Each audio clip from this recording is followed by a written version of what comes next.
More.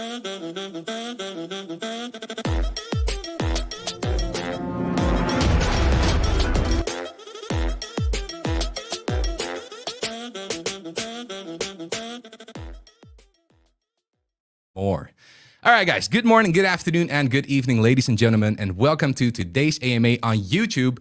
And what an AMA this will be, because we have a special guest joining us on stream who goes by the name AdvantisAI.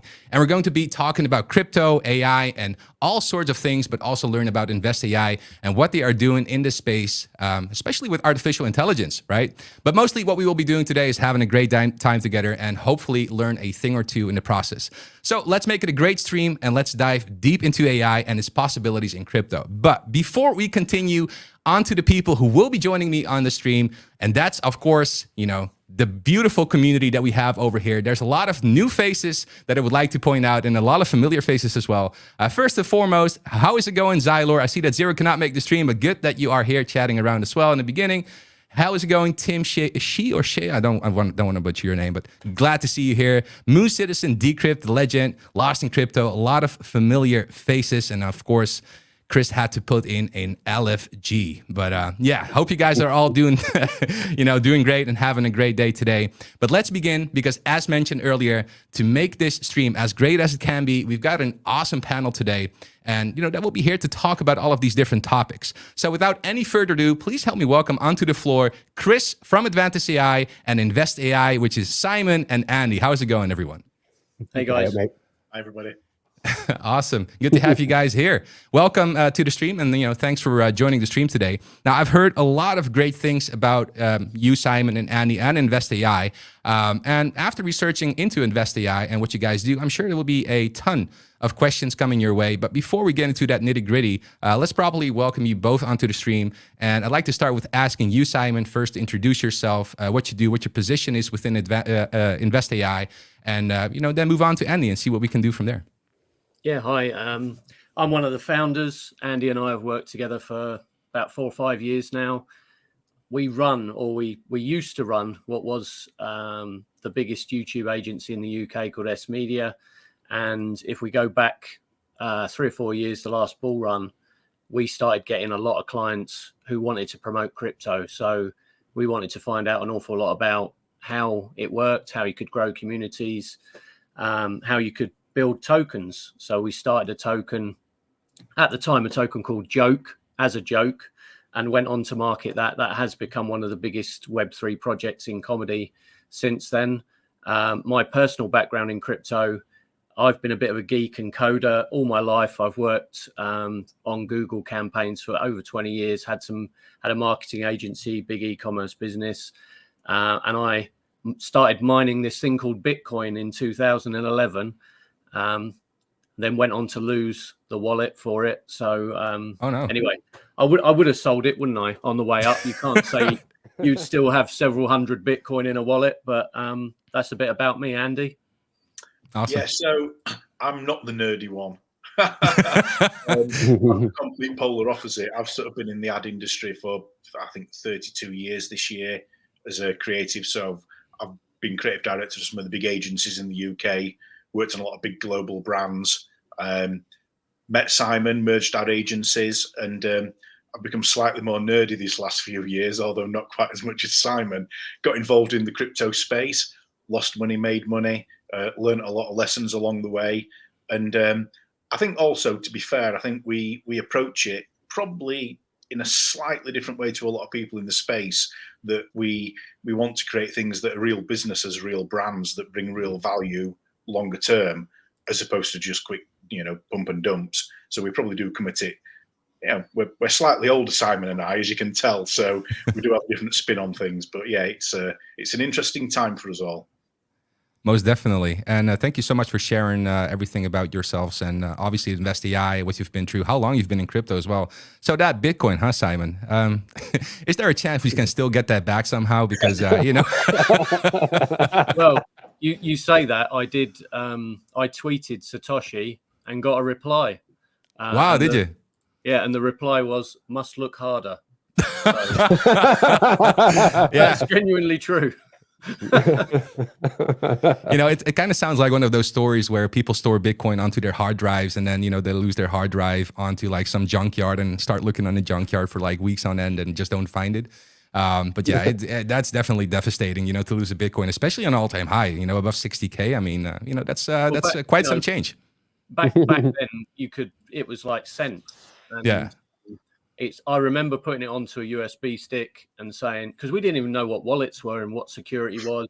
You had these 12 words and, maybe it was on this USB. And I remember saying to my mum who worked in the office, here you go, look after this, might be worth something one day. But I was getting bored with it because it was worth next to nothing. And then look where we are today. But it did spark my interest and has kept me in it all these years.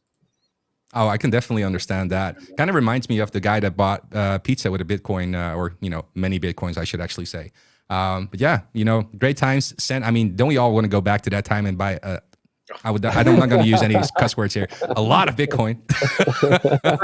Back then, at the very start, you could actually buy paper Bitcoin, as in it would come as a coin on eBay, and you'd open up the coin, and there'd be inside the wallet.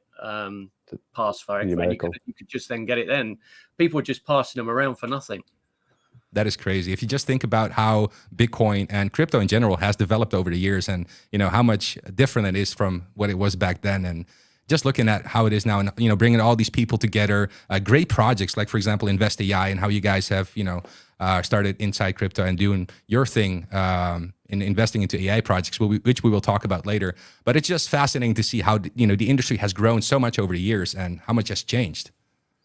Yeah, looking at the way things are growing now and the amount of projects that are getting launched, that's one of the issues that we're up against, right? So right. I thought the space would grow up through the last bull run, and then when we get regulation, I thought the US would actually start. Well, they are starting to put their foot on the throat of DeFi. They've always been at it, but they're making big moves now. But even now, it's probably going to be the next 12 to 18 months that all of us really want to take advantage of, because it's probably the last real bull run, right? I cannot agree more. If you look at the halving, we can have that conversation like, it's going from this amount to that amount, and it might not be significant on the next bull run after this. But I do agree with you that I think that this bull run will be probably the last huge bull run that we will experience within crypto in itself. So I do agree with you there. But Chris, you had something that you wanted to ask or say as well, I believe. Yeah, I think it's interesting though how the conversation's changing around projects though, where you're saying about bringing business into the crypto. That's sort of a new thing in this sort of. It was very tail end of the last bull run into the bear market. That bringing business into crypto and the Web3 sort of domain I think is going to be a very, very strong position to be in, because obviously as the crypto gets more legitimized, it's going to be more and more people looking for those safer investments, so to speak, where the developers are doxed. They're a registered company. We're registered in the Netherlands. We're all doxed. The team's doxed. Because at the end of the day, nobody can really relate to a profile picture anymore. People see a profile picture now and then, Dev, and they go, well, why don't you show your face? You've got this great project with great utility, but why aren't you showing your face? And then lo and behold, they will get live on stream. I'm nicking something off your spiel now, Simon. Then they will get live on screen. So I think going forward, I think you've set up exactly the best way possible is get that business bring that business into Web3. Well, look at all the ERC 404 tokens that are getting launched this week, right? And I watched one get rugged for 40 ETH this morning in 21 minutes. And that's just... Well, it's theft, isn't it? So we don't want to see any of that. We want to see that the space is never going to be completely legitimate until, proper business is. And that's obviously what you guys are involved in. Yeah, security side and all about it. And we're going to be talking about that a little bit later too. But before we get into that, I actually want to deep dive a little bit more into AdvantisAI and what you guys do, because I've been actually looking through your website. I'm going to be pulling it up here so that people can see it for themselves as well. But yeah, looking through the website, and I'm showcasing it now on stream. You notice a very nicely designed website that explains everything that AdvantisAI does in the space. You also have your own token, which you can see over here with tokenomics. And, I would like to talk about it a little bit more, but also understand exactly what this company is all about. Now, it's, written on the website here, and it explains this in this line over here. AI tech is already exploding, and some would say or some would say may already be to some extent out of control, AdvantisAI aims to become the leading investment fund into AI in the DeFi space. So let's touch a little bit more on that, if you will, Simon or Andy, and talk about how you guys see the future in investing into AI and how that really works within AdvantisAI. Well, the original vision was we were looking at the space and saying there's no real conversation going on around AI, and there should be. The European Union have announced that they're going to put in their version of a white paper, or they're going to bring some sort of regulation around the space, and it'll be announced in the middle of 2025. And that's just far too long to wait. And we know that the wheels of commerce turn very, very slowly. I think the UK government announced $100 million worth of funding for, AI regulation, and it will go into X, Y, and Z, and basically useless. So it's the people in the space, and at the bottom line of it is the people in DeFi and tech are the ones that are going to be driving the development of this technology and need to have governance and oversight. Now, we started out with a huge vision to say we want to create a community where people can contribute to that conversation. That's not easy to build, right? And we realize that, and we will go on to create the DAO. The more interesting thing is, I think, for people to get involved in the good projects that come into the space. So I work with a lot of the teams that are out there looking for good projects to invest in micro caps, mid caps, not necessarily the larger projects, but because this is going to explode, right? As we see, not so much, ERC 404 coming now, but as we see AI come across the next bull run, pretty much everything's going to have AI tagged onto it in some form or another. We need to obviously disseminate the projects that are true AI and those that just have AI on it for the sake of it. But there's going to be some amazing utility that comes out that I don't even think any of us have probably dreamt of. And as that tech comes into fruition, we want to be piggybacking on the back of that. Now, we can't expect everybody to go out there and research day in, day out, every single project that's launching in AI. That's what we're here to do for them. So in terms of the simplest way to explain our utility is we will find those projects, we will research them, we will take investment in them, and in turn, the investment that comes back to us, or the profits from that come back into the project, buy back the token. So you passively win from just being a holder. That's great. And, not a lot of people, well, in crypto more so than anything else, not a lot of people really invest into passive incomes. And I think that's the power of what crypto can offer to a lot of people, and especially with, AdvantisAI in this case, that, having something come passively to you for doing something once is extremely important, especially in these times. So it's great to see that you guys are doing that. Chris, is there something you wanted to say? I saw you nod your head there for a second. No, it's just interesting how utilizing some technology such as the DAO to be able to help with that. So if you think of it at the moment, what I say who's in the market at the moment is stormtroopers. It's people who are experienced in the market, or it's people who are gambling. They're the only two people currently in the market. There's no proper true retail. It's either stormtroopers or degens, simple, in my opinion anyway. So if you look at it, that when you look at a new person coming into the space where they see DeFi and it's scary, like when I did my first DeFi trade, we were saying beforehand, I got absolutely mugged on gas fees. I think I spent more on gas than I did on token, because 2021, I didn't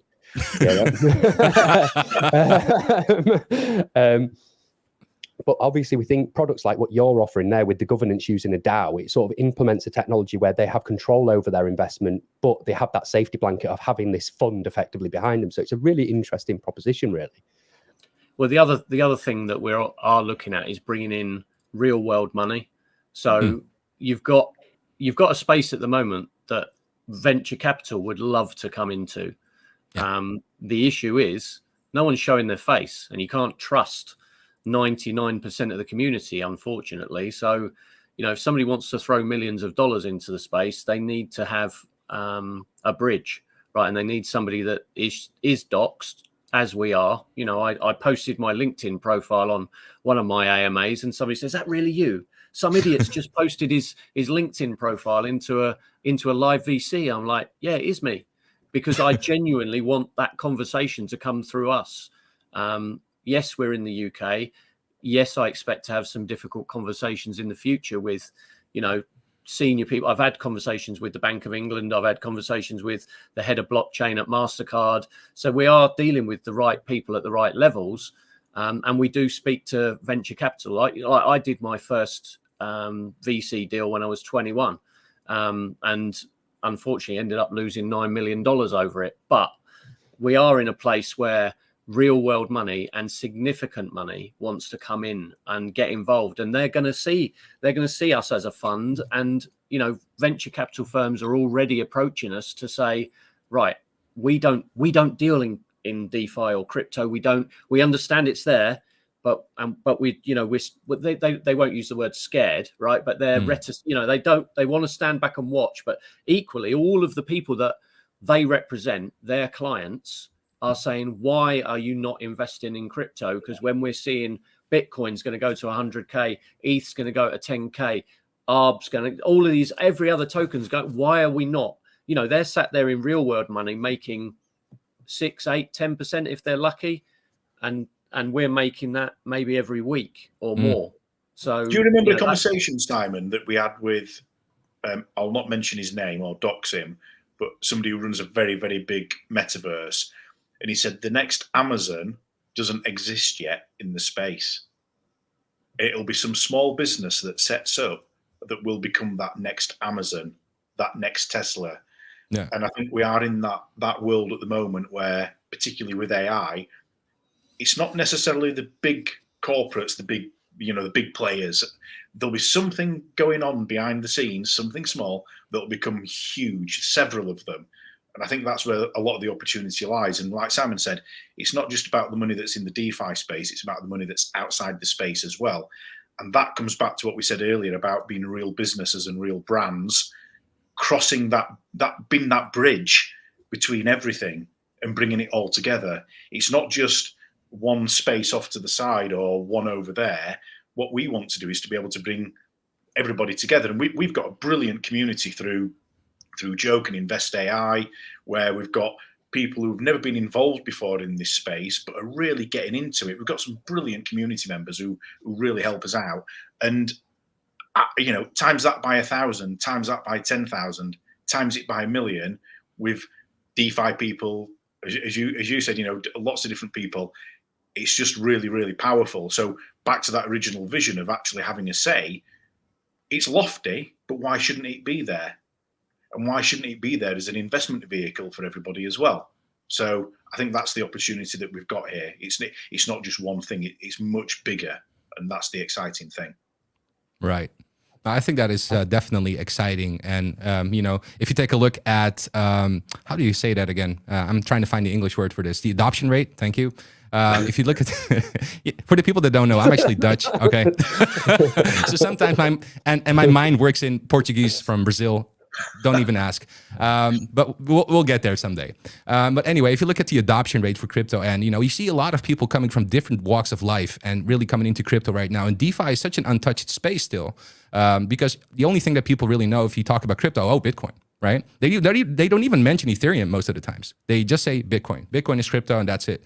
But once that cycle starts to turn around, where we actually see a lot of people entering the space, but also, entering DeFi, I think a lot of things are going to be a lot more interesting down the line. And like you said, there might be a new Amazon around the corner. Amazon started out in a small room like this, and look where it is now. So there's a lot of things that are possible, and I'm definitely looking forward to seeing how that's going to evolve over the time.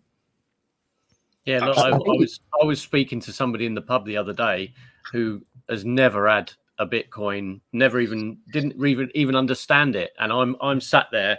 Obviously, I'm on Telegram, I'm on Discord, I'm on all over my phone on every single group. My phone is just going like all the time, and he's like, "What on earth are you doing?" I said, "Like this is DeFi. This is what I do.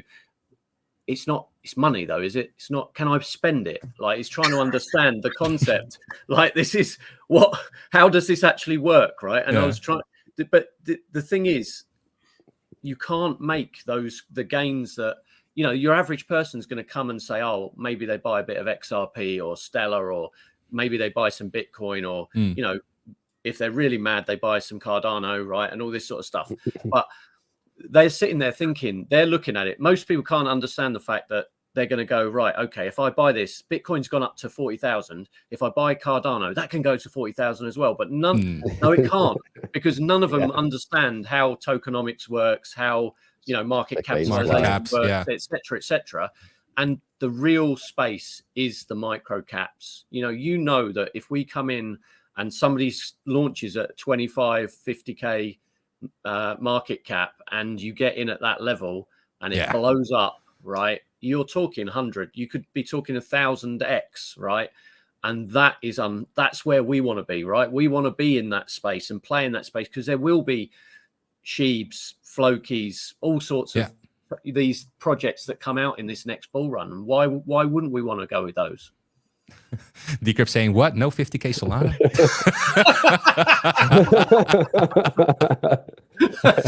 I mean, maybe someday. Who knows? Let me tell you a story, right? I had a conversation just when we're talking Solana. I stood with Anthony Delorio in NFT Miami, right? And I had about an hour-long chat with him, and half the conversation was about how rubbish Solana was, right? So anyway, I'll drop that in there for your 50K Solana. Yeah. That's a famous one too, Justin. When sheep to $1. I've heard that countless of times. My goodness. Even when I was invested in sheep, and this is actually a true story. I actually have a background in Forex, and so does Chris. And basically, like you said, right? If you make 1 or 2% a year, that's absolutely incredible in Forex. Now on crypto, that happens in seconds, right? So the first question that I had when I got in touch with DeFi is like, is that like penny stocks, right? This is the first question I had, because I didn't know about DeFi back then. But little did I know, now I'm a DeFi developer, who would have thought? But it's just crazy to see how these things have developed over time. But cheap to $1, I don't see that happening, to be fair with you. But if it happens, make sure to call me, because I would like to know, because I still have a bag of sheep. So not unless Uncle Elon turns around and starts shouting about it, right? Like, that's all it takes. I had Doge back in, like, I bought a load of Dogecoin for my kids just for a laugh, right? That turned out all right. Doge did really good, actually. Not as good as it could have done. True that too. You know what? The thing that drove Doge was the community, right? And everything that around it. I mean, I heard stories being told that there was even a race car in NASCAR, I believe. If correct me if I'm wrong, but there was like a particular group of people inside Doge that actually hired a professional driver to also participate in the NASCAR races, and there was like a huge Doge sign on it, which is just incredible to see, honestly. And it's all the community's power, and you see that all around us, with AdvantisAI, and I'm sure you see that in InvestAI as well. Yeah. Look, it is community driven, and that's where we want to go, is have the conversation with all of the other AI projects and bring the communities together eventually to create the whole community for AI, right? And that's where it gets really exciting, because we've helped, we talked about the fact that we run a large YouTube agency. We've helped a lot of influencers grow their channels, and those channels go on to earn like tens of thousands, hundreds of thousands of dollars a month if they're done correctly. We've taught people how to make channels where they don't ever actually go on camera themselves. They go and just scrape content from other channels, put it through AI, believe it or not, generate the video using AI, put it onto YouTube, and sort of 3-4 months later, you've got a channel that's blowing up. And before anybody asks me, why isn't the InvestAI channel blowing up just yet? It takes time, right? And it takes about 3 months to get it to go to where it needs to go. So, and we're not wasting marketing money either. The other thing I get asked, I'm sure you guys get asked all day long, is when marketing, bro? Yes. I should probably have a branded t-shirt that says that, honestly, but yeah. Or I've had, I get people now sending me made up screenshots that are supposed messages from other members of the community saying, I don't think he's doing enough marketing. We could be doing this and this and this. And when you look back through, it doesn't exist. And it's somebody trying to get from me some inside information to say, oh yeah, actually, we're going to be working with this influencer next week. And then they want to buy a bag, get in and dump and take some of your projects, which is, at the end of the day, fundamentally not what we're here to do. Nope. It's it's funny you mentioned that because you know who you are. You guys DMing me asking these questions every single day.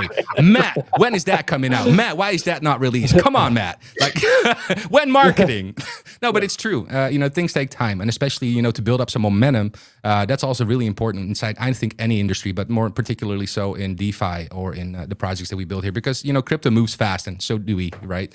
But yeah, it's definitely interesting. Now, something I wanted to touch on is a LinkedIn post that you posted, Simon, which actually, if I'm not mistaken, you were talking about that post where you were mentioning AI and the future and how that is going to basically, shape the future. So I believe you said you delayed learning it for years, if I'm not mistaken, but you then realized that AI is not just for experts anymore, if I'm not mistaken, because nowadays code-free tools make it easy to, get started with AI. And what you also mentioned is that AI can supercharge your business in countless ways. And I do want to talk about that a little bit more because we mentioned that AI can basically create videos and scripts and stuff like that. I know about Blackbox, for example, that can create code since you're a coder yourself. How do you see the future being shaped like that? And is there anything that you would like to talk about in regards to those developments? It's really, well, you can either be in one of two camps. You can be really worried about what AI is going to do, or you can be one of the people like me who's excited about how it's going to change everything we do and make our lives easier, right? And we don't know whether that's going to be over the next year, 2 years, 10 years. Who knows where we'll be, right? It could see, they say obviously Chat GPT is whatever, an IQ of 160 already, and if it carries on its existing growth curve, it could have an IQ of 4,000 in a couple of years.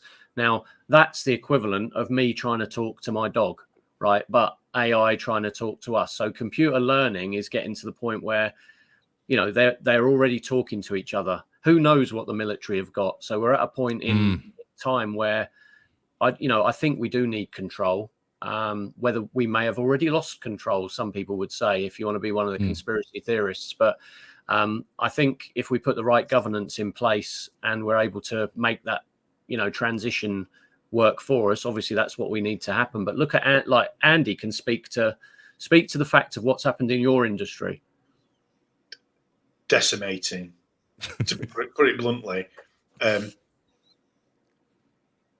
I've so many stories. Where do you start? A really good friend of mine who runs a really big, he's part of a big agency in Bristol in the UK. I was really surprised when I saw him recently. He was saying they use Chat GPT to build most of their base copy out. They're using the AI to build out brand identities for research. They're then getting the real designers to finish it and the real copywriters to finish it. But 95% of the grunt work is not done by real creative people or account people. A friend of mine the other day posted something on Facebook, went and looked at this AI thing. I'm not going to even mention it on here. It's ridiculous. For anything below what I would call a major brand agency or ad agency, for $350 a month, it gives you the equivalent of 5 creative people who can do everything. It's ridiculous. I'm not saying it was great, but it's of a good enough standard for what I call the content mountain to be okay. I'm slightly old school, so I do understand the value in real creativity, but it is changing the whole industry. And it is, I go on LinkedIn and I've got a lot of connections all over the world in creativity and marketing. So many of them are struggling for work. It's scary. What you're basically trying to say is that social media agencies are dead and creative agencies are dead, and they're all going to lose their jobs and nobody will have any work, right? Well, they're not, because Dentsu, who are one of the world's biggest ad agency networks, have invested hundreds of millions into AI. Into AI, yeah. 2 or 3 years. So they can get rid of all their staff. It's just going to rejig. It's going to rejig how they do things. But it is a concern for a lot of jobbing people. That sounds a really bad thing to say, but for the mass people within those industries, it's a real worry, because they're going to utilize AI to take out a lot of the staff. It will happen.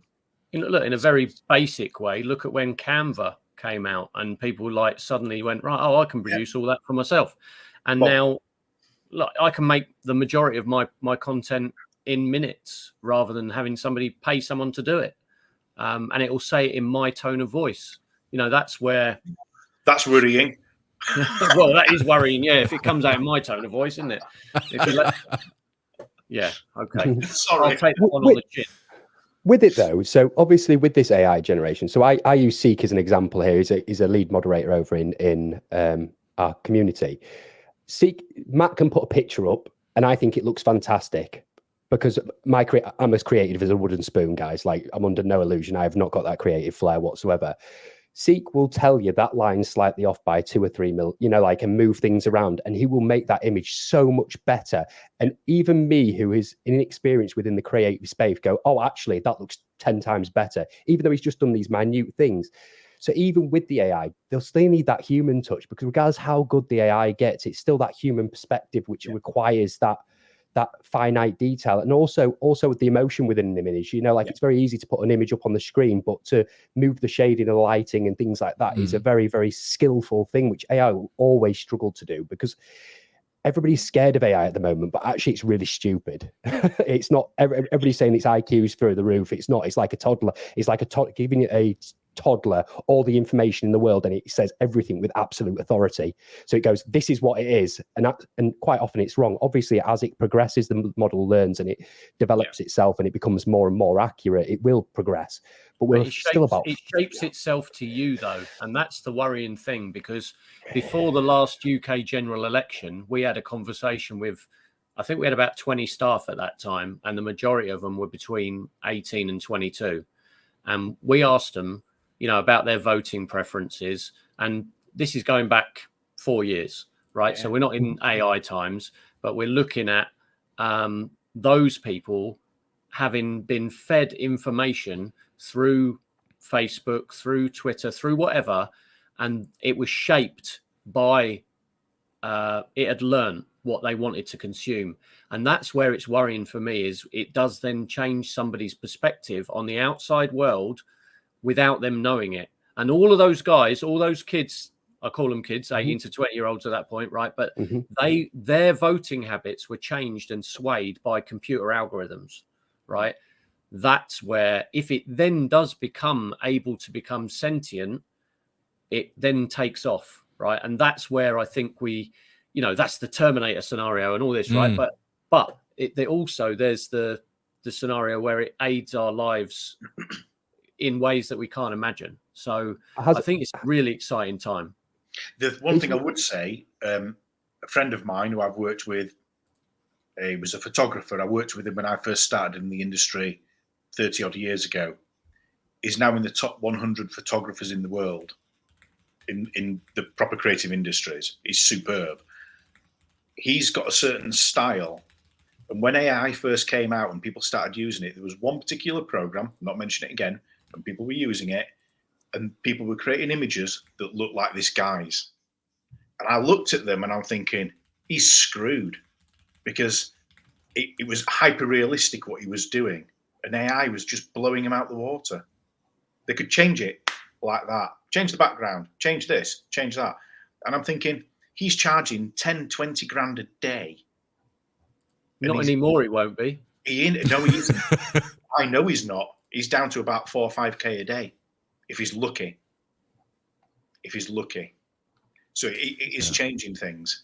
Well, so, you look at how creative you would need to be. Like my brother, I was talking to him about, he's an artist, right?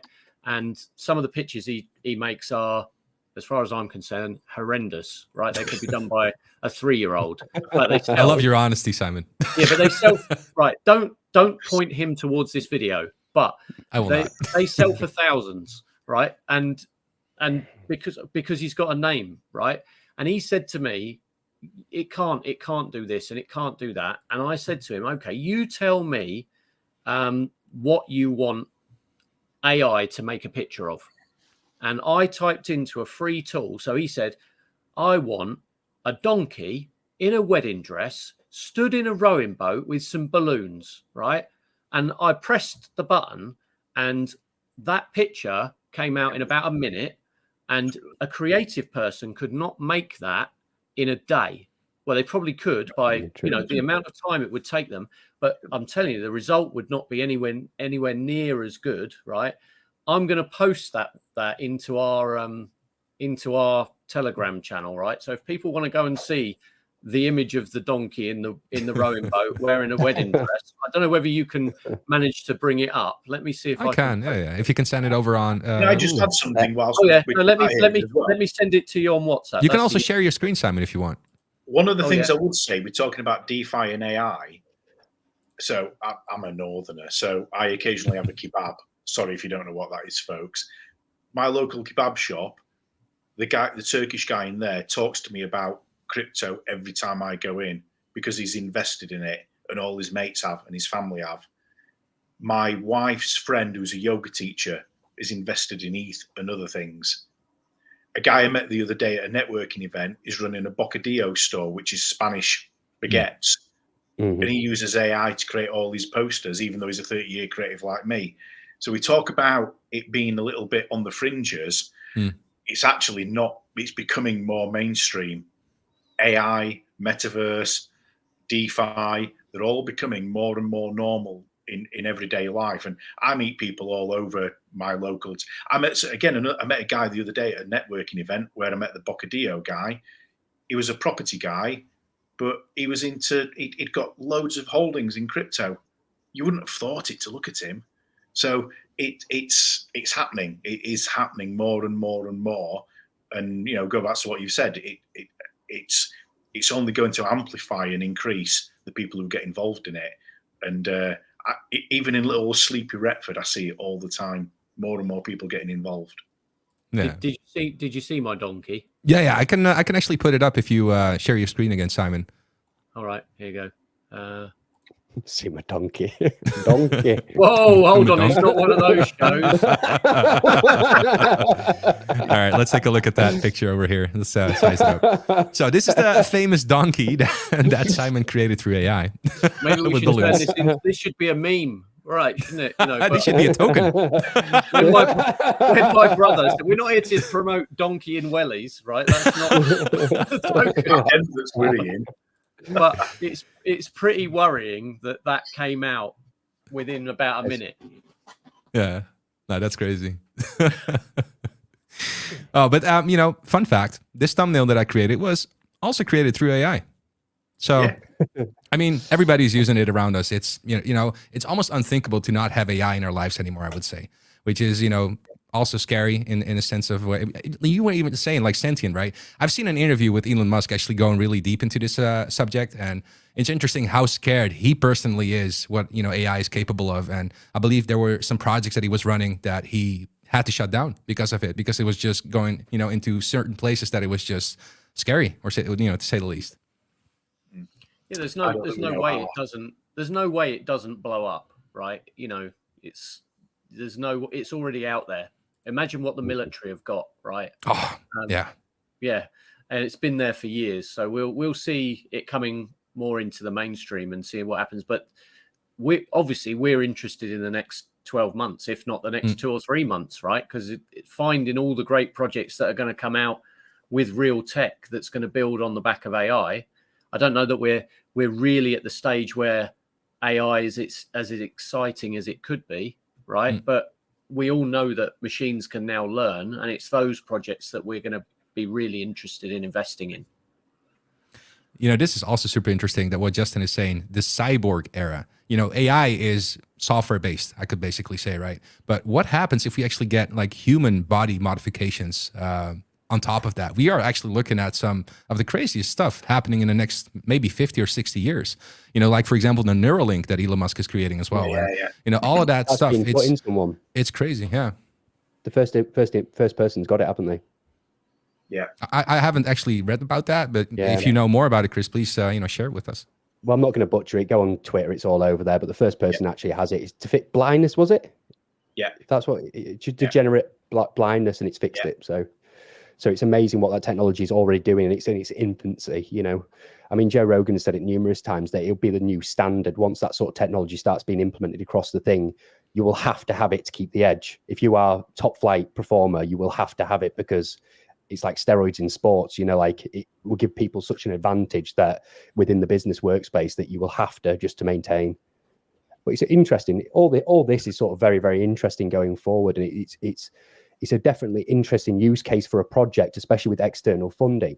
Just while I remember a point, how have you found it? So obviously your background within the industry and having those relationships, going to all these networking events for the amount of years that you've been in the space, 30 years, 25 years within these spaces, how have you found that has helped you as a project?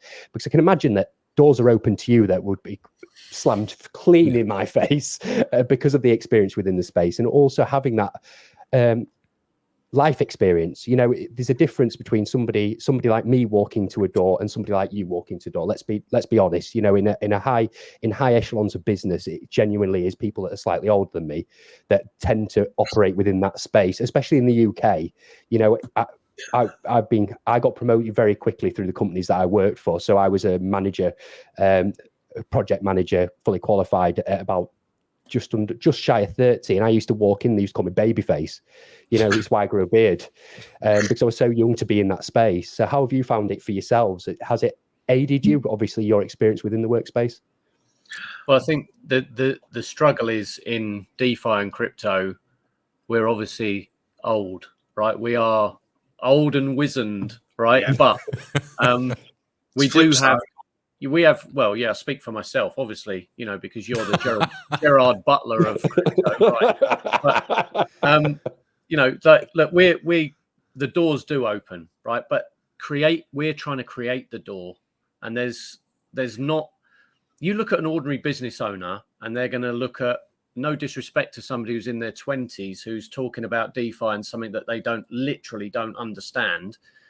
It's bridging the tech and how it helps their business is what's important, right? So we spoke to somebody last week who they're writing, they want to tokenize Shopify for people. So they want to integrate, you know, using AI, how people can run DeFi and blockchain into Shopify, right?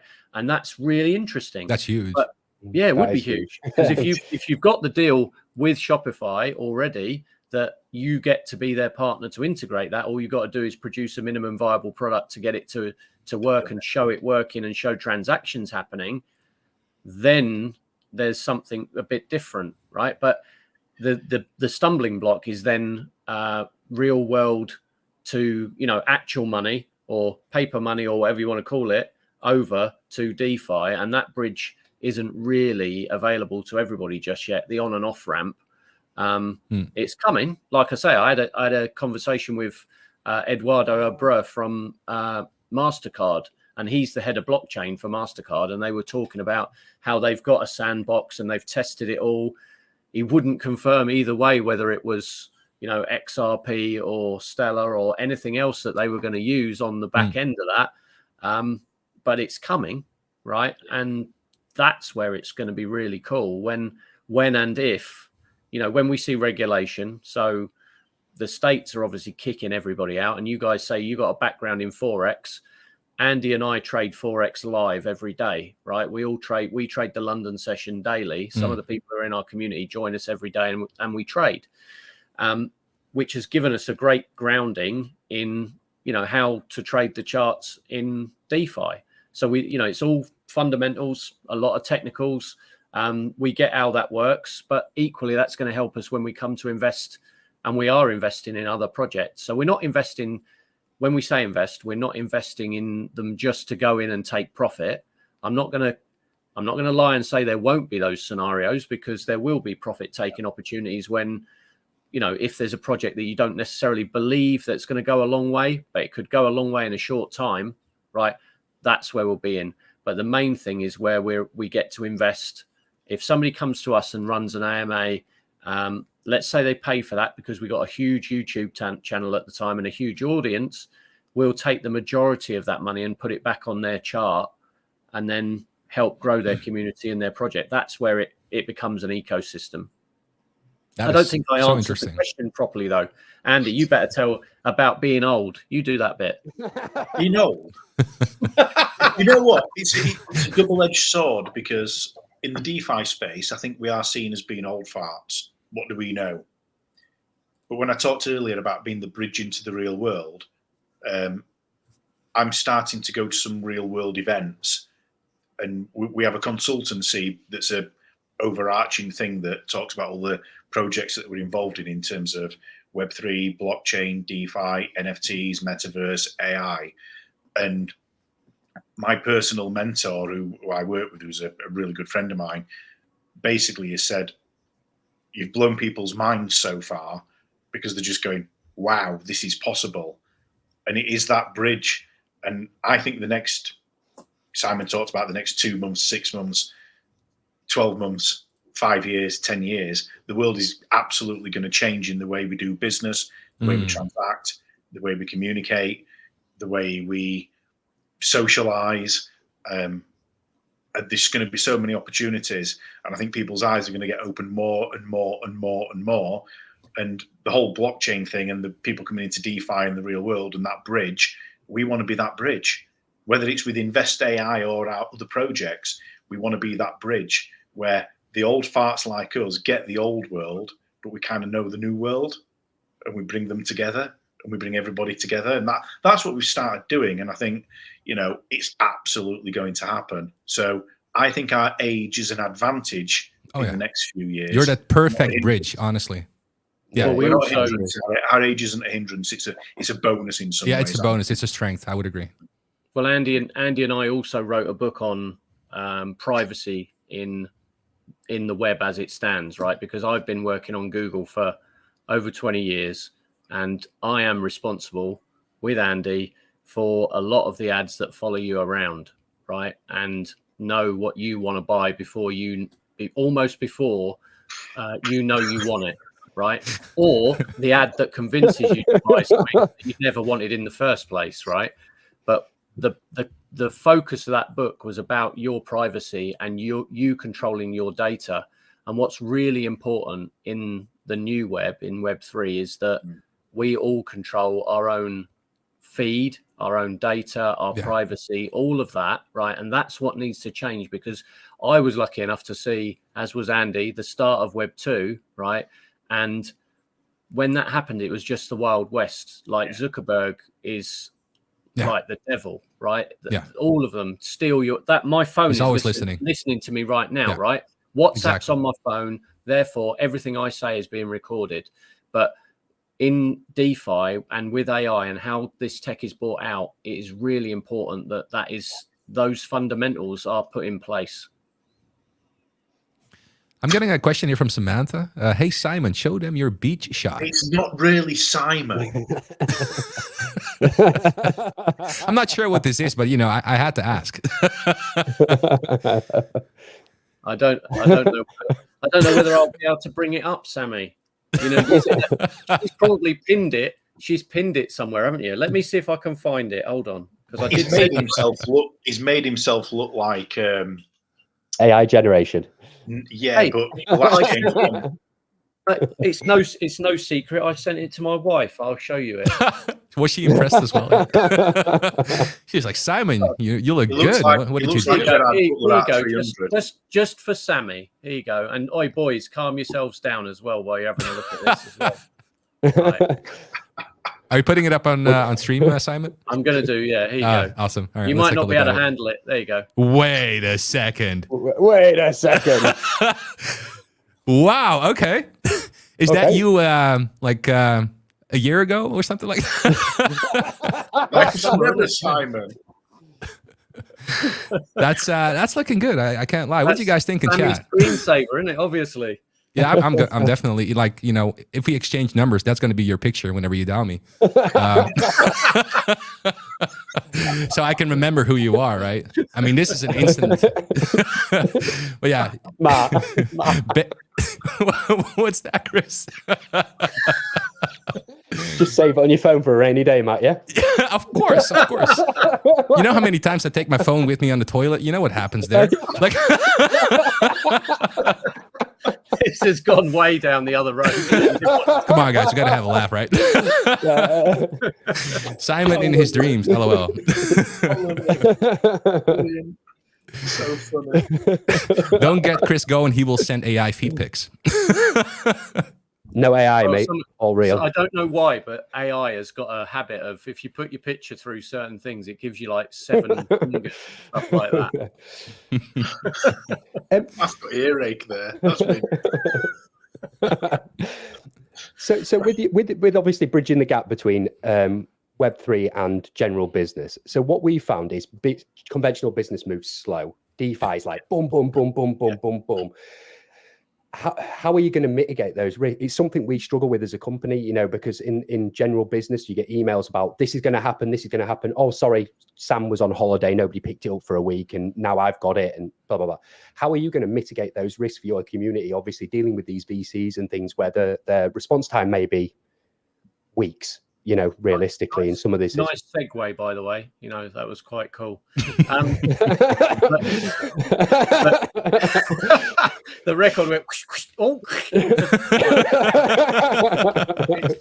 look, to get on a serious note, you know how you deal with that is by proving results, right? And in the industry we're from, in terms of marketing, everything comes from tracking and proving what you say is true actually works. Now, if you're saying to a business, yeah, if we do this, this, and this, this will happen, and you run it and it happens, they're going to buy in more, right? That's the only way it works. And it's going to be hard to push. The trouble is finding the clients that are forward thinking enough to grab onto the tech and want to make it happen, right? And that will be the younger generation. That will be, you know, those people that can think a little bit differently. I'm not by all means I'm not going to target, you know, the people that just want to find out. It's the people who actually want to do it. And that's the key.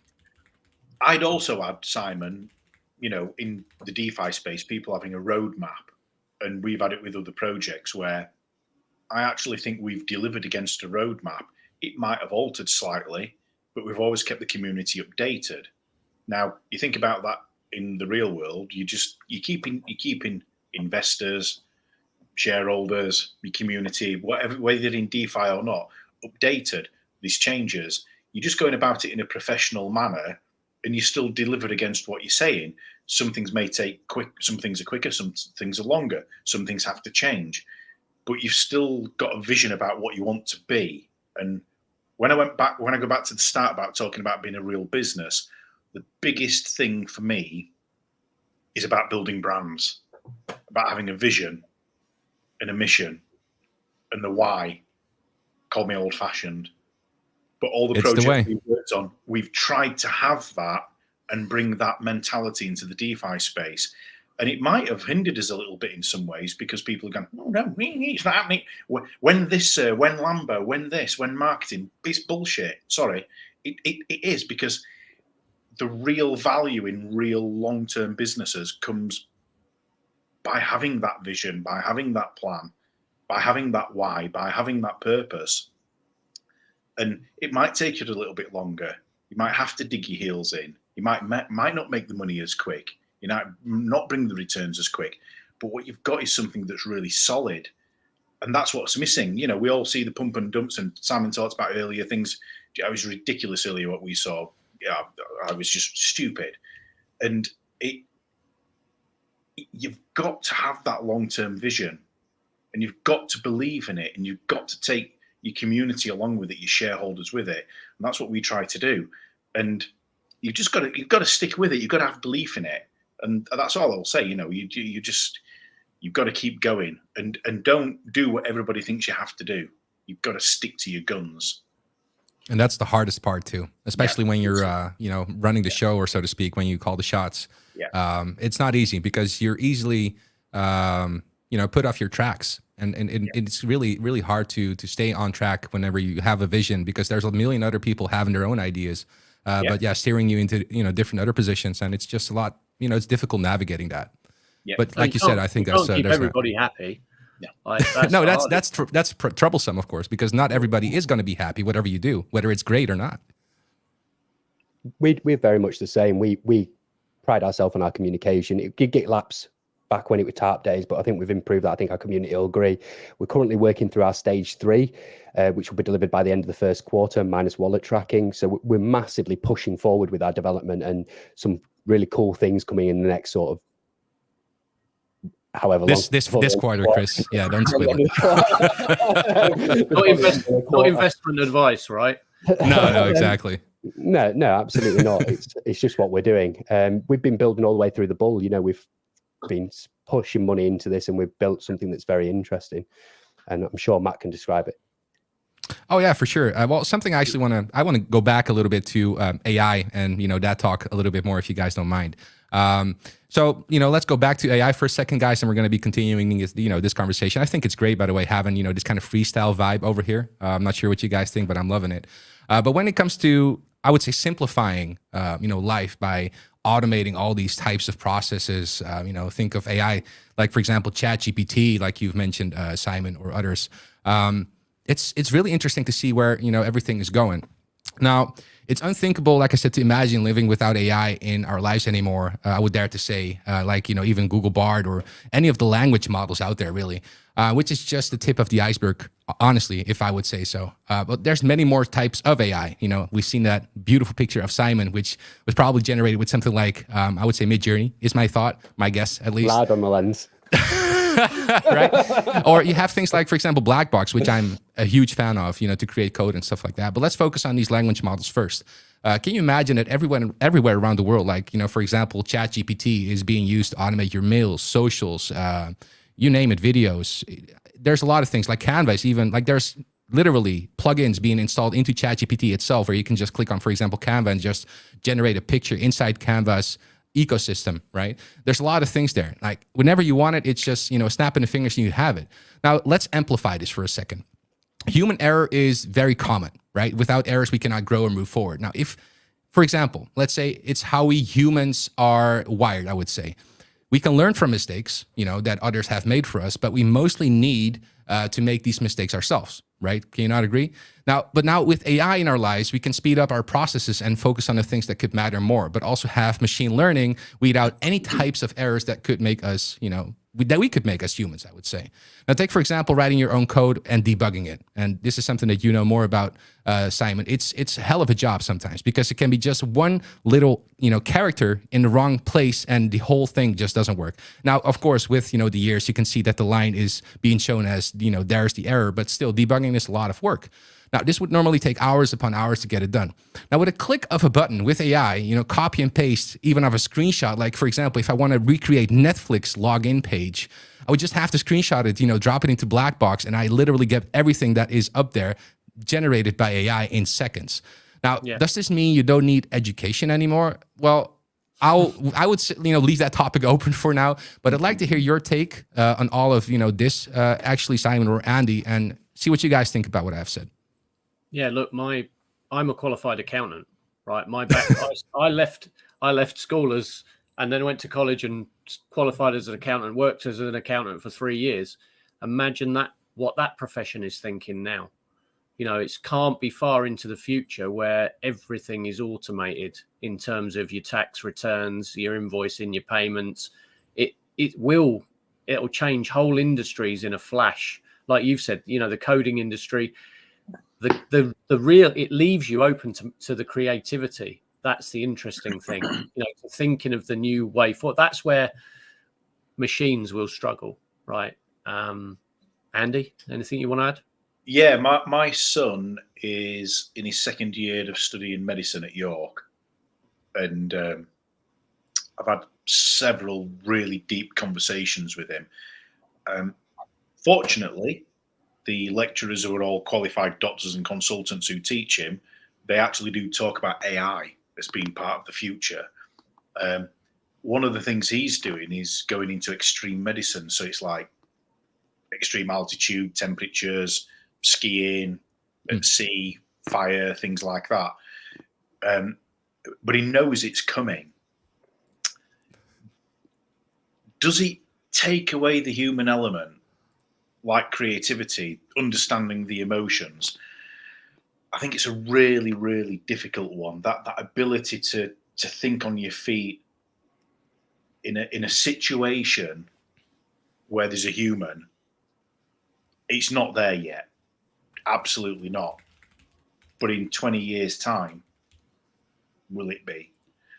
And I think this is what I think it'll be there in 2 years, Andy. It will be. Yeah. Like, you think you've got a car that, you know, you got a computer that can drive a car better than most people can drive a car, right? But what I'm getting to is really deep human emotions, where it understands the what's to nuances. say?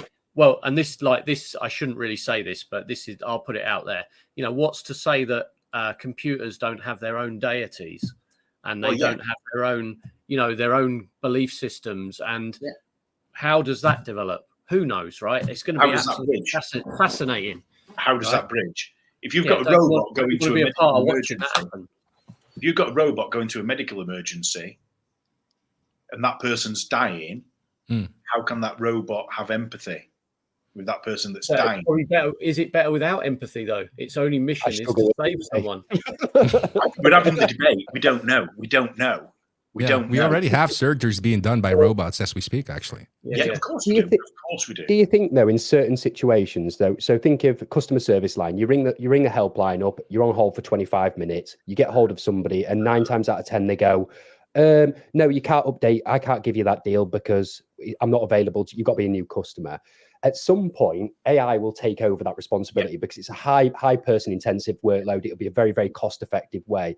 At a certain point, the AI will be better at a human because it'll be able to navigate the system quicker than a human can. You know, instead of, because if you think, so in that respect, actually certain industries will be revolutionized by this, because obviously think of call centers.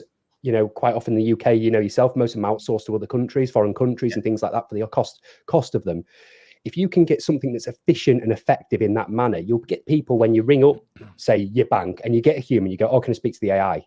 Because you know that it'll be more efficient process than speaking to a human. But it's already happening, Chris, because if you take a look at chatbots, for example, that companies are implementing, they're also using AI to, you know, navigate the problems, you know, create cases, and, you know, make sure that the ticket goes to the right responsible person or, you know, the team, etc.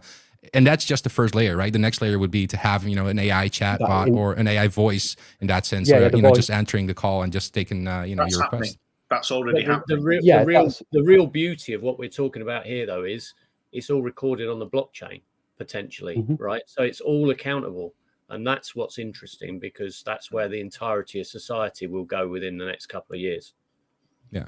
Got a question here from LKM Land Crypto. Question for InvestAI. Apologies if already asked, may have missed it. What goes into the decision-making process when choosing which AI businesses to invest in? So mainly the team, right? So we invest in people.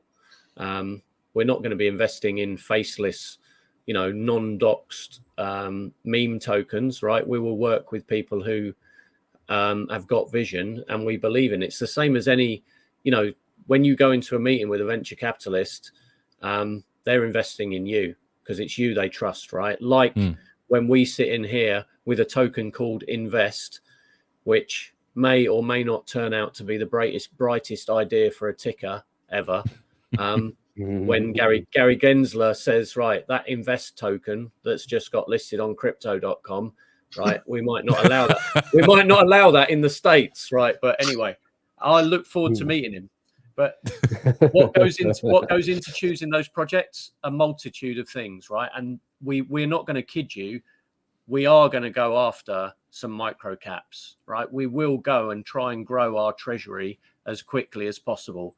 So if we find AI projects that are launching from, you know, base dev teams that have got a good history and we can get a good risk to reward, and you know, I talk about risk to reward a lot of the time. You know, if you invest $1,000 and you get a 10-to-1 risk to reward, you've only got to get one or two. Well, you've only got to get 2 right out of 10 to be in good profit, right?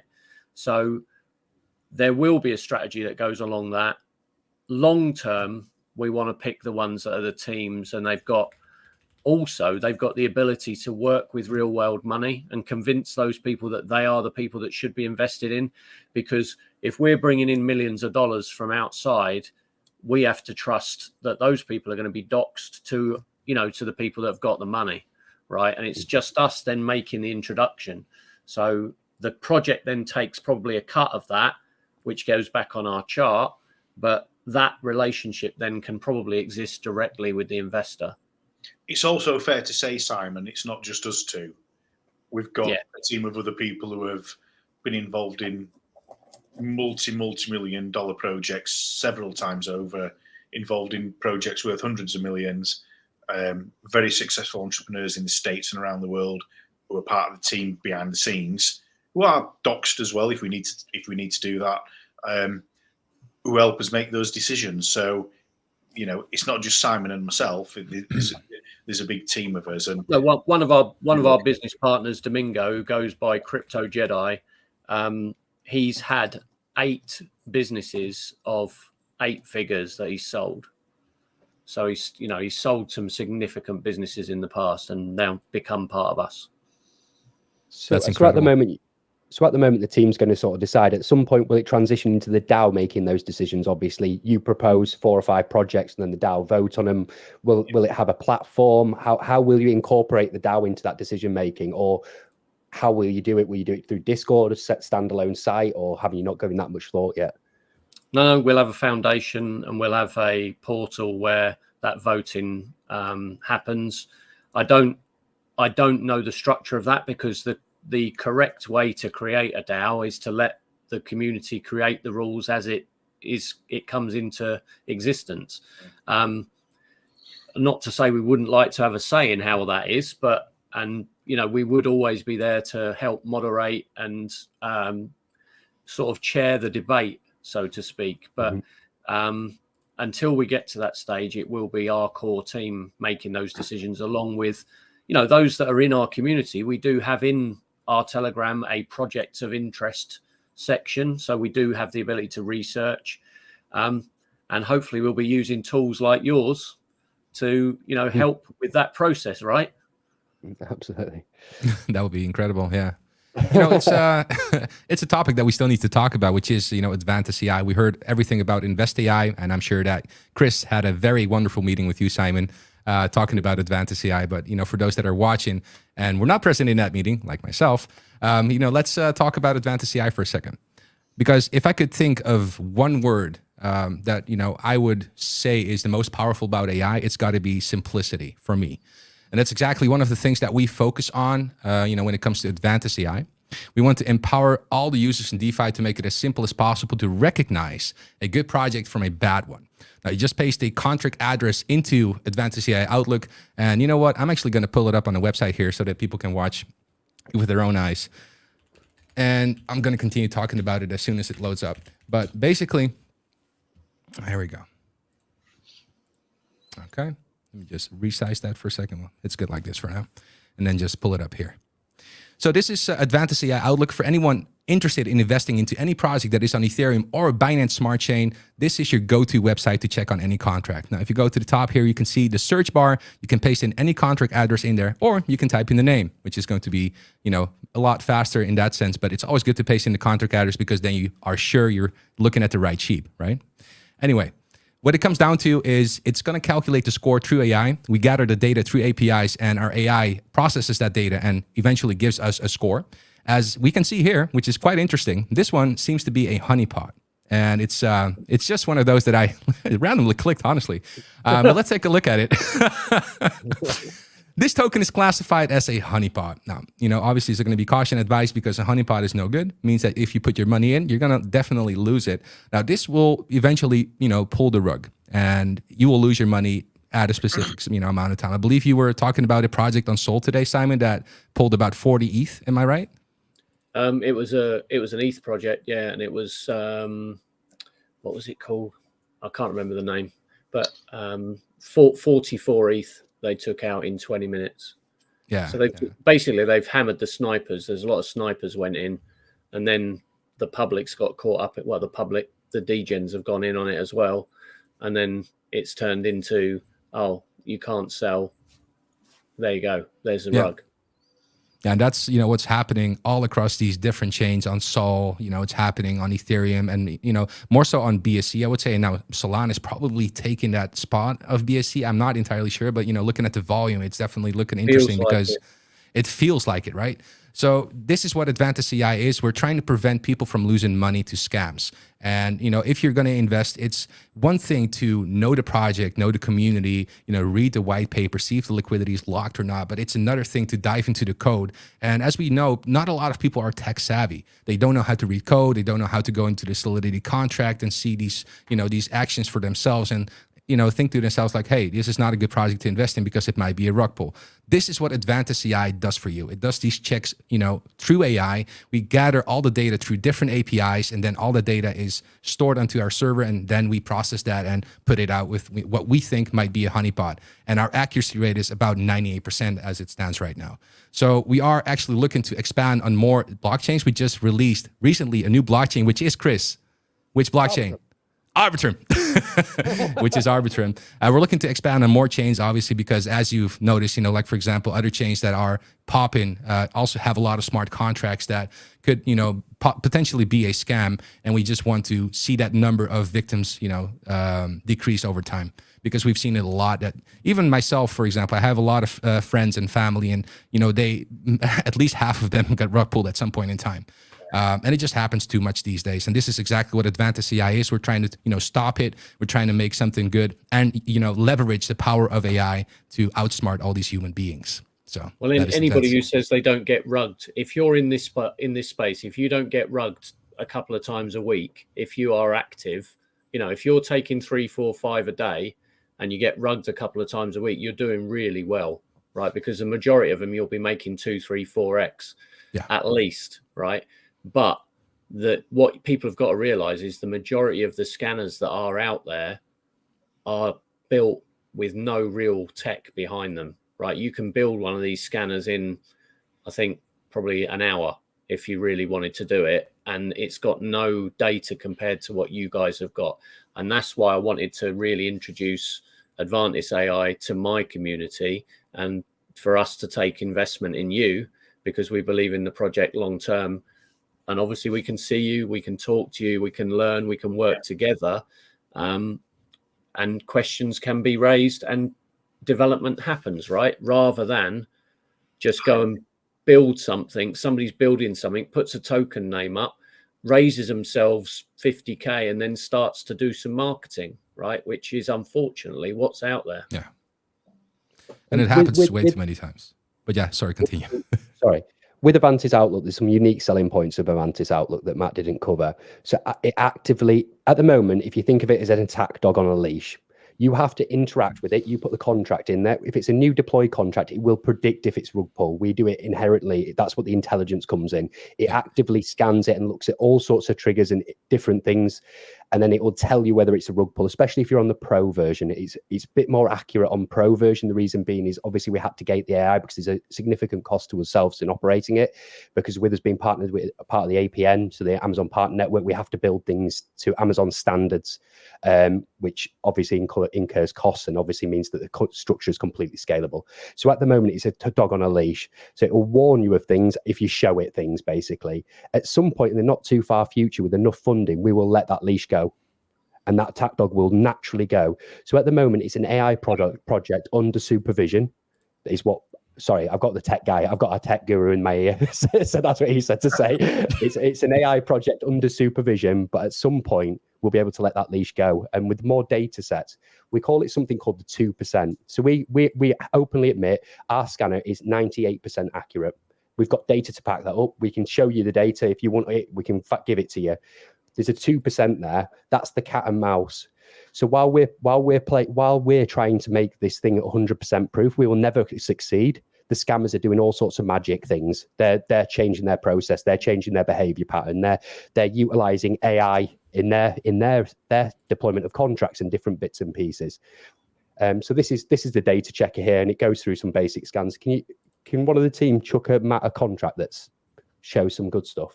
Didn't I just have a honeypot called Sheeb? Let's just take a look. Sheeb, first one. So with this, basically what it'll allow you to do is it breaks it down. Obviously, this is a very beautiful UI and everything like that, but this whole thing is to answer one question. Is this project a scam? Yes or no? And we do it more accurately than everybody else. And if you don't believe me, go on DexTools. There's multiple scanners on there and compare. Advantis Outlook is free. There's a pro feature, which you do pay for, which is token gated. Which gives you more accuracy, but just compare us to the other scanners. Do your due research, do a bit of backs testing on the products and prove what I'm saying. And if you so happen find the 2%, Matt's going to show you how to report it. Bottom right hand corner, Matt. If you go in here and go misclassification, in there, put the contract address and say what's wrong. The reason being is we can feed it. We can feed it back to the AI. The AI is getting quicker at learning things as well. As we give it more and more data sets, it learns more things much quicker. So then we report it here. We will not charge you if you are a project and you approach us and say, Advantis Outlook is showing us as a honeypot. We will not charge you to rectify that. What we will do is we will train our AI. We will dive your project. We will train our AI to see whether it's good or not. If you are a shady project, then it'll stay red. If you're a good project, we will train our AI. We had a problem with yours at launch because of how you did the 50% tax. It's an instant honeypot in our system. And then obviously the Uniswap going down as well on deployment as well didn't help. And then also there was something else that I spoke to Chain Factory about. It was how they airdrop the tokens out of the liquidity wallet effectively. So what that meant as well is it was a dodgy. It showed a dodgy liquidity action. So there were a few things that flagged, but our system automatically updated when it realized they were non-nefarious. So just report everything 2%, guys. Report them as much as possible. Really important for us. It's interesting because me putting on my consumer head, non-mass market head, that's like the Experian for DeFi. Yeah. It's really where we want to position ourselves. We want to be that warm. At the moment, as I've said, it's stormtroopers and degens. Degens love this because they use it, and you know, we've got some Telegram bots on the pipeline. We've got a Discord scanner as well, which is in Discord at the moment, and they'll all be harmonized soon. But could you imagine how powerful it is when we launch our API, not too distant future, where we will give you that 98% accuracy for put things in like the trade bot that Simon discussed a while ago, an API which is simple, which is basically yes or no. So when you've already got a system in place, you can literally just put that in it and it will give you that answer for you without all this visual stuff. It would just give you that yes or no. How much more powerful is that than a tool that generates so much clutter effectively? If you did want the clutter, we can give you the clutter as well. Let's take a look at this one, Chris. I think I found one on Dextools. I was actually looking at that as soon as you were explaining Outlook. But this is the data checker, like Chris has said. As you can see here, there's a couple of warnings. Everything is clickable, by the way. Before I even get into this, like even this little information button, we explain every single little thing that is, you know, within the DeFi scene. Like what is total liquidity? What is market capitalization? You know, what are holders, etc. So everything is clickable. The gas fee up here, BNB. You can, you know, turn on the light mode. You can turn on the dark mode. You can favorite projects right here, and then you can find it here. There's a lot of things that this platform can do. But what I'm here to show you guys is the data checker, like Chris was mentioning. So the data checker basically goes through the contract and looks for these things that are hidden, or you know the calls that are actually bad for users or you know investors that want to invest into this project. Now this particular project from Long, it's called, I believe, or Loong, has two things that are of concern. So it has a hidden transfer fee, which is a function that introduces a deceptive element by presenting investors with a fee that differs from the actual fee executed by the contract's hidden function. Now, this is something that can be alarming, but the external calls is also something that is, you know, pretty nefarious. It possesses the capability to execute various malicious actions, posing a significant threat and potentially causing harm to investors. Now, if you take a look at this contract over here, you can see that it has a pretty significant run. I believe it's up how many percent? 20,000. You would have liked this one if it was a good contract, don't you, Simon? 20,000% over the past 24 hours. Now, all of these investors in this project might actually get burned. The total liquidity is running up for about 78,000 right now, but a market cap of $1.4 million with 2,300 holders. Now, this is what we are trying to do and stop these scammers from actually, you know, getting your money and stealing your money and you falling victim to these scams. But this is what it comes down to. This is what AdvantisAI does in a nutshell. And we hope that you can start using it so you can start becoming more safe in this, in the DeFi space. Yeah, just on that, definitely say to all of our community, go and get it, because we do have separate crypto education classes as well. So, if, you know, go and get hold of something that's going to work for you, because we are going to be suggesting an awful lot of projects going forwards. And that's the other thing we hadn't really talked about is, you know, when we are going and talking about putting investment in, obviously a lot of our community will get alpha into a load of those. So that's one of the key things. If you're not necessarily a huge holder of Invest, but you are a member, you can then come in and listen to what's happening and look at other projects that are coming. Right. All right, guys, I'm just looking at the time right now. I believe I told you, Simon, it was going to be 45 minutes to an hour, but this is such a great AMA that I've actually lost track of time. You all lost track of time when you saw that picture of me, right? That's what I happened. know. That's it, yeah. I'm still like excited. absolutely mind blown about it. I even called you James Bond in the chat. I'm not sure if you've seen that, but as you're from the UK and such a body and gorgeous face. I mean, 1 + 1 is 2, right? But yeah, Really a nightmare they're still looking for a new Bond, I believe, right? My life is not worth living. Oh, that's funny. API. Let's, that's just quickly, guys. Yes, there is actually going to be an API release that is, everything that AdvantisAI is. And for the developers watching, this is going to be really exciting for you because everything you see in AdvantisAI will be, inside that API. So you can start utilizing that and start, implementing that into your software. Like, for example, Chris and I were in an event from Coin Bureau in London, and a lot of people came up to us and were just literally hammering us like, hey, do you have an API so we can start using it? And, one of the things that actually caught my attention was an accountancy firm. They were onboarding projects, and they were just wanted to see if this project was, something legit or not. Was it a scam or not? And they were asking us for an API, just to do that task alone. And this is where it comes down to. We're just trying to build, a lot of different products around this same AI that we have built. So there's a Telegram bot coming. We have a Discord bot, but we also have the web version. And there's a lot more coming that I cannot talk about, guys. I'm sorry, but we are definitely building. And that API is going to be, I would say, the center of the core because it's what ties everything together. And, I'm really excited about that. So I hope that kind of answers your question into what AdvantisAI is and how you can start utilizing it. There's a lot more to come. Yeah, it's really good. Yeah, look, let's make the space safe, and a good place to invest, and that's what we want. Make it legit. I agree. Exactly right. There's a lot of people that, for example, you invest into a rug pool. You are a new, beginning investor. You just came into the space, but you get rug pulled.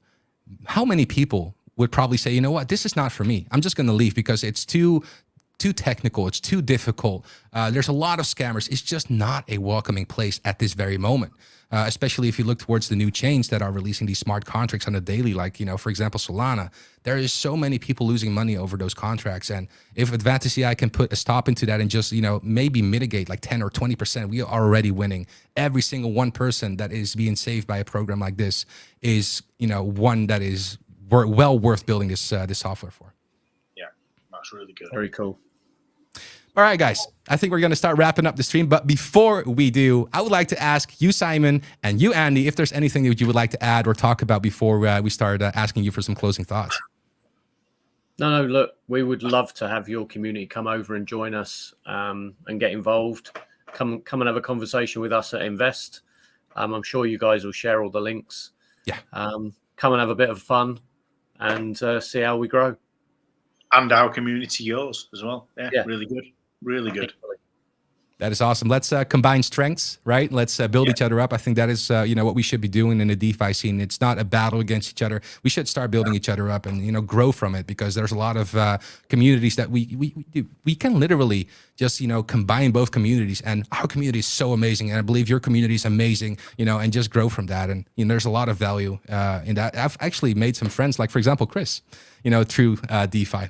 So just to whoa. give an example. Friends is a strong word. Acquaintance. Okay. Yeah. He's my spouse.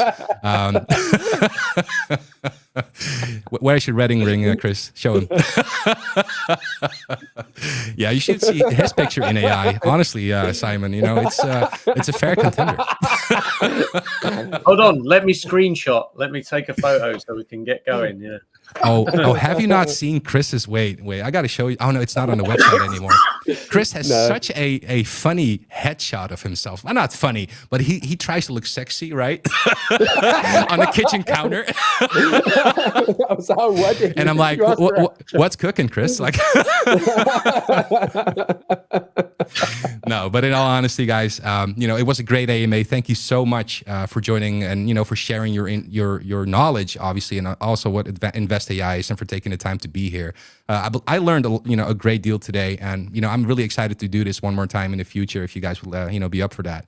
But Absolutely. yeah, this was really exciting. What do you guys think in the chat, guys? Was this worth doing another time? Because I really enjoyed talking. I actually had a lot of fun today, making some jokes even, Chris. It's been Not good. sure what is happening today. But but yeah, is there something you would like to add, Chris, before we go into the closing? And then, I'm going to give you the guys the words to have your closing thoughts. I'd like to say thank you ever so much for these two gentlemen below me. That sounds dodgy. These two gentlemen for coming up. Okay. For coming up. This is just the start. We'll definitely be progressing this. It's good crack. Yeah. One thing though, if liquidity is unlocked on a contract, it doesn't matter what Outlook says. All it takes is a transfer from one wallet to the other and you're rugged. So always check the liquidity lock. If a decent project should be able to lock liquidity within hours of it deploying, there's no reason not to. Even if it's a very short lock, even for 2 weeks, because they've got things planned, that security it provides an investor is so important. Oh, that was the ending? Wow. Yeah, that's it. That's it. I don't know, but that was kind of a, soft ending, preachy. Chris. Yeah. Oh, sorry. Do you like it harder, Matt? We're not going to talk about that, Chris. After the AMA. All right, everyone. I think it's time that we, start closing down today's live stream. But before we end this episode, I'd like to give, the floor to everyone who's been on the panel today and give them the opportunity to share their final thoughts before we say goodbye to you all. I'll start with you, Simon, and then move on to Andy and then Chris, and then we're going to be closing down the stream and showing the socials where to show, follow you and all that stuff. Well, Chris, I've been glad to have you on top of me for an hour. I'm sure it's longer than you're normally used to. But, that's true. I can definitely abide by that. But yeah. Look, it's been great. I'm sure we'll see you again, and I've enjoyed it. Cheers, guys. Cheers. All right, on to you, Andy. You got to top it now. I don't know how to bring up the rear of that. It's been a pleasure. It's been really good fun. Pleasure to meet you both. Brilliant. Look forward to working with you both and all our communities. Brilliant. Really good fun. Really good. Awesome. Thank you so much. And likewise, I don't think I've ever had this much fun on a stream in a while. So it was great. All right, Chris, what about you? No, thank you ever so much for tuning in. It's always a pleasure. Keep safe. Use multiple products. Just keep yourself protective. It's so important in thing. Less money in scammers' pockets, more money in good projects like AdvantisAI, AdvantisAI. It's so important. Love you. Yeah. Awesome. Very powerful words. And I actually like that. Less money getting scammed by people, is actually more money in good projects like InvestAI and AdvantisAI. That's great. And I truly, think the same. All right, guys, thank you so much for tuning into this very special and funny AMA today, but also very, very interesting with InvestAI. We appreciate each and every one of you tuning in and, taking the time to join us today. Let's all give it up for, InvestAI, Simon and Andy, and, everyone from the community who joined the chat. You can follow these guys, if you're an Advantian, or if you're not an Advantian, if you're just lurking around, you can follow these guys on their channels, which I will be putting down here in the video description. So it's going to be added. You can also, they have a website, they have a YouTube, they have everything. So you can follow them literally everywhere. But yeah, make sure to give them a follow and participate in great conversations about AI, on their Discord or on our Discord, how you can learn, from using AI maybe in your business or in your life or all around general, processes. Also, a huge thank to you, Chris, for, joining the stream today and for being the best team member that, I could possibly imagine. And of course, we really hope you found the stream interesting or entertaining, probably the latter. But if that is the case for you, then please consider subscribing and liking this channel so that we can, push that algorithm to new heights. And maybe I should learn a trick or two from Simon, but we'll talk about that later. Now, if you have any questions, then make sure to leave a comment, or you can also go to our Discord at discord.gg/AdvantisAI to join a welcoming community or learn about how to prevent getting scammed in DeFi. Also, make sure to follow us on X at AdvantisToken, as we share a lot of news regarding AdvantisAI and crypto in general. All right, everyone, that's it. It's a wrap. Have a great rest of your week. Stay safe out there, and we can't wait to see you soon again. All right, guys, see you. Cheers, folks. Good night.